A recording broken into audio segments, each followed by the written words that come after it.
সকালবেলা গ্রামের আকাশটায় হালকা কুয়াশা ঝুলছে। মাটির পথের দুধারে সবুজ ধান ক্ষেত, আর গাছে বসে ডাকে কুজন পাখিগুলো। একটু দূরে তাল খেজুরের পাতায় রোদ কাঁপছে। কোথাও একটা গরুর গাড়ি টুংটাং শব্দ করে চলছে। গ্রামের মানুষদের সকাল শুরু হয়েছে। কেউ কুয়া থেকে জল তুলছে, কেউ গোয়াল ঘরে গরু খেতে দিচ্ছে। গ্রামের মাঝখানে রয়েছে একটা ছোট্ট পাঠশালা, মাটির ঘর, টিনের ছাউনি, জানালায় বাঁশের খুঁটি দিয়ে বানানো জালি। আজ ছুটি, স্কুল বন্ধ। খোলা দরজার ফাঁক দিয়ে দেখা যাচ্ছে খালি বেঞ্চগুলো। পাঠশালার ঠিক পাশ দিয়ে চলে গেছে একটা পাকা রাস্তা। সেই রাস্তা পেরিয়ে সামনে বড় একটা বাজার। দোকানপাটের সারি, কোথাও কাঁচা বাজার, কোথাও চাল ডালের দোকান। আর বাজারের এক কোণে রয়েছে বনমালীর বিখ্যাত চায়ের দোকান। টিনের চালা, বাঁশের বেঞ্চে বসে ভুবন, শ্যামল কাকা, তারা গল্পে মশগুল। সামনের উনুনে কড়াইয়ে ফুটছে দুধ চা। বনমালীর গায়ে সাদা ধুতি আর ফতুয়া। পাশে দাঁড়িয়ে আছে তার কর্মচারী সুকেশ। কাকা, তোমার চায়ের স্বাদ এই পাড়ার মধ্যে আর কোথাও নেই। বাজারে আরো কত চায়ের দোকান, কিন্তু তোমার মতো কে চা বানায় বলো তো? তোমার দোকান আমাকে দিয়ে দাও না, আর তোমার হাতে চা আমাকে বানানো শেখাও। তোমার তো এই গায়ে আর কেউ নেই, কাকে শিখিয়ে যাবে তুমি? বাবু, তুই চাকরি করিস শহরে, তারপরও যেদিন ছুটিতে গ্রামে আসিস আর আমার দোকানে এসে এই চায়ের কথা বলিস, খুব ভালো লাগে তাই না আমার সাথে মস্করা করতে? আহ কাকা, তোমার সাথে মস্করা না করলে কার সাথে করবো বলো তো? বনমালী চা দেও আর গল্প দেও। তুই কি এমন কিছু পারবি ভূপেন? শুধু শুধু বনমালীকে নিয়ে মস্করা করিস। এই তো দেখ, বনমালীর হাতে চায়ের টানে আমরা সকালবেলা সংসার বলে এখানে এসে আড্ডা দিই। এক হাসিটাতে সকালটা ভালোই কেটে গেল। এখন একটা হালকা করে বৃষ্টি হোক, ও জমে যাবে। কিছুক্ষণ পর হঠাৎ করে আকাশটা গাঢ় হয়ে বৃষ্টি নামতে শুরু করলো। চায়ের কাপের ধোঁয়া এবার বৃষ্টির ধোঁয়ার সঙ্গে মিলে মিশে একাকার। বনমালীর দোকানের নিচে সবাই গা সেধিয়ে বসে, চা হাতে গল্পে ডুবে। বৃষ্টির শব্দে চারপাশ এক নিস্তব্ধতায় ভরে গেছে। গ্রামের পাশ দিয়ে বয়ে চলেছে ছোট্ট একটা নদী। বৃষ্টির জলে নদীর স্রোত কিছুটা বেড়েছে। নদীর ওপারে একটা ছোট নৌকা ধীরে ধীরে এগিয়ে আসে গ্রামের ঘাটের দিকে। নৌকার মাঝে বসে আছে একজন মাঝি, তার সামনে আছে একজন অচেনা লোক। চুপচাপ বসে আছে, কোনো কথাবার্তা নেই। ঘাটে এসে নৌকা থামতেই সেই অচেনা লোকটা ধীরে নেমে পড়ে। প্যান্টের পকেটে হাত দিয়ে মাঝিকে কিছু টাকা দেয়। মাঝিও চুপচাপ মাথা নাড়ে। বাঁশের বেঞ্চে বসে আছে শ্যামদা, বিমল কাকা আর ভূপেন। সবার সামনে চায়ের কাপে ধোয়া উঠছে। দোকানের কোণে উনুনে ফুটছে আরেক পাত্র দুধ। বৃষ্টির শব্দের মাঝে মাঝে ভেসে আসে ভূপেনের হো হো হাসি আর বিমল কাকার ঠাট্টা।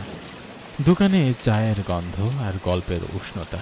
বিমল কাকা বলে, তোমার কথায় বৃষ্টিই চলে এলো, এখন কতক্ষণে যে ছাড়বে কে জানে। তা বেশ বলেছ, গরম চা আর বৃষ্টি, আহ একদম ঠিক বলেছিস। গ্রামের ভেজা রাস্তা দিয়ে ধীরে ধীরে এগিয়ে আসে সেই লোকটা। পায়ের নিচে কাদায় চাপচাপ শব্দ, মাথার উপর একটি টুপি। বৃষ্টির মাঝে তার চলাফেরায় এক অদ্ভুত ধীরতা। চায়ের দোকানের সামনে এসে হঠাৎ থেমে দাঁড়ায় সে। বনমালীর দোকানের বৃষ্টি থেকে বাঁচতে সবাই তখন ভিতরে ঠাসাঠাসি করে বসে আছে। দোকানে কার চোখ প্রথমে তার দিকে না গেলেও একসময় ভূপেন ধীরে ধীরে মাথা ঘুরিয়ে তাকিয়ে দেখে একজন মানুষ চুপচাপ ভেজাভাবে দাঁড়িয়ে আছে। ভূপেন বলে, কি গো দাদা, তুমি ওখানে দাঁড়িয়ে? তুমি গ্রামের না? আমি শহর থেকে এসেছি। এই চায়ের দোকানের অনেক সুনাম ছড়িয়ে পড়েছে শহরে। সেখান থেকেই এসেছি এই বনমালীর চায়ের দোকানের স্বাদ উপভোগ করতে। দেখো হে, বনমালীর চায়ের সাথে গুণ করতে শহর থেকে মানুষ এসেছে। ঠাম ব্যাপার, টাকা বসছে যে বৃষ্টিটা একেবারে ভিজে গেছে। আসুন আসুন, ভিতরে আসুন। ঝিরঝিরে বৃষ্টির মাঝে দোকানের উঠোনে দাঁড়িয়ে থাকা সেই অচেনা লোকটা ধীরে ধীরে এক পা দুপা করে দোকানের ভিতরে পা রাখে। লোকটি একদম ভিজে গেছে। সুকেশ ধীরে ধীরে এগিয়ে আসে আর একটা পুরনো শুকনা গামছা দিয়ে তাকে সাহায্য করতে চায়। চোখে কোনো অভিব্যক্তি নেই, শুধু একটা নিঃশব্দ গ্রহণ। দোকানে তখন কেবল টিনের ছাউনির উপর বৃষ্টির টুপটাপ শব্দ। বনমালী চাওয়ালা কিছু না বলেই ভিতর থেকে ধীরে ধীরে একটা কাপ তুলে নেয়।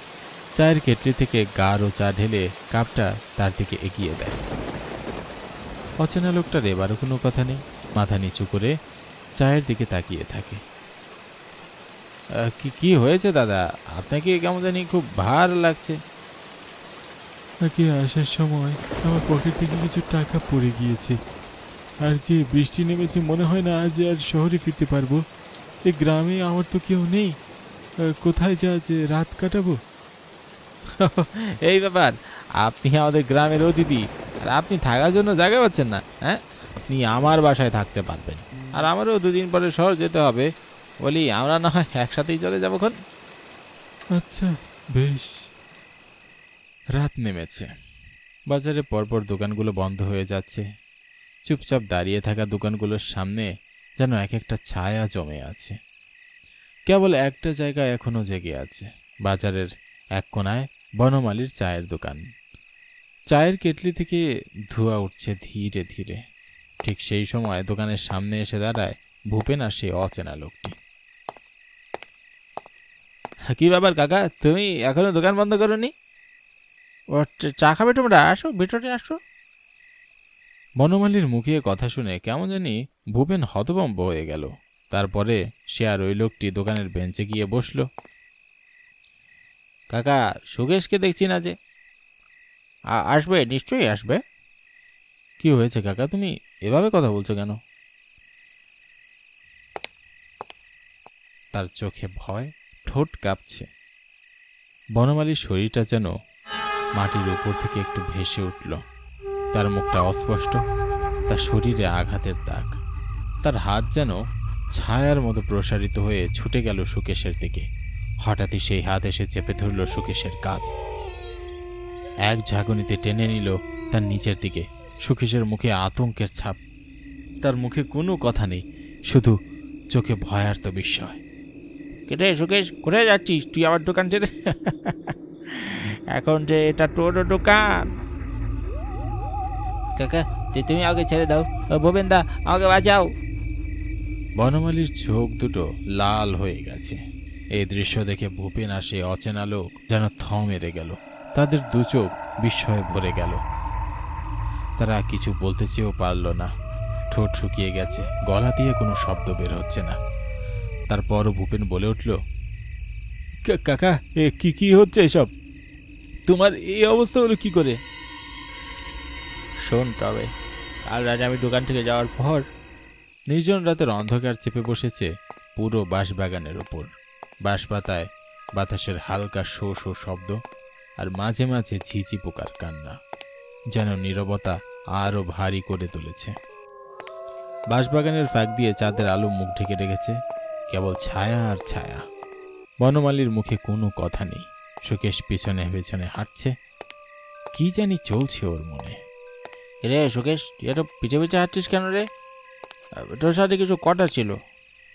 হ্যাঁ কাকা, বলো। আমি ভাবছি যে শ্যামকে আমার দোকানটা দিয়ে দেই, কি বলিস? ওর তো তেমন রোজগারের সুযোগও নেই, এদিকে আমার বয়স হয়ে গেছে, কতদিন চালাবো বল? তুই আমাকে যেমন নিজের কাকা মনে করে থাকিস, শ্যামকেও নিজের দাদা বলে মনে করবি, বুঝলি? তবে রে বুড়ো, তুই আমার কাকা? যদি কাকাই হতিস তবে এই দোকানটা শ্যামকে না দিয়ে আমাকে দিতিস। বুড়ো, তোকে আমি এতদিন সহ্য করেছি যে তুই তোর দোকানটা আমাকে দিয়ে দিবি বলে, কিন্তু এখন তো দেখছি তুই আমাকে দিবি না। তোর কি মারা খারাপ হয়ে গেছে? কি কি কি করছিস তুই? তোর হ্যাঁ, পাগল হয়ে গেছি, এবার দেখ আমার পাগলামি। সুকেশ একটি মোটা লাঠি কুড়িয়ে নিল। তার চোখে ভয় নয়, ছিল রাগ। বনমালী কিছু বুঝে ওঠার আগেই ধাপ, একটা প্রচণ্ড শব্দে সারা বাঁশ ঝাড় কেঁপে উঠল। সুকেশের হাতের লাঠি নেমে এলো বনমালীর মাথায়। বনমালী ওখানেই পড়ে গেল, নিঃশব্দ, কোনো আওয়াজ নেই। আর এইভাবেই দোকানটির জন্য আমাকে মেরে ফেললো। ছাড়বো না সুকেশ, আমি তোকে ছাড়বো না। ছি সুকেশ, তুই এত নিচু! বনমালী কাকাকে তুই মেরে ফেললি, এর শাস্তি তোকে পেতেই হবে। হঠাৎ হাওয়ার গতি যেন বেড়ে গেল, দোকানটার বাতিটা কাঁপতে লাগলো। অচেনা এক অন্ধকার নেমে এলো চারপাশে। আর ঠিক তখনই বনমালীর মুখে ফুটে উঠল বিকৃত এক হাসি। হাত লম্বা করে এক ঝটকায় সুকেশের গলা চেপে ধরল বনমালী। সুকেশ হাত পা ছুঁড়েও কিছু করতে পারল না। ধীরে ধীরে সুকেশের শরীর নিস্তেজ হয়ে পড়ল।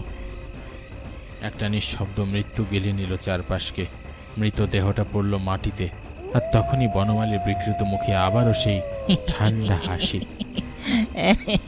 আর সেই মুহূর্তেই তার ছায়ামূর্তি ধোঁয়ার সাথে মিলিয়ে গেল রাতের অন্ধকারে।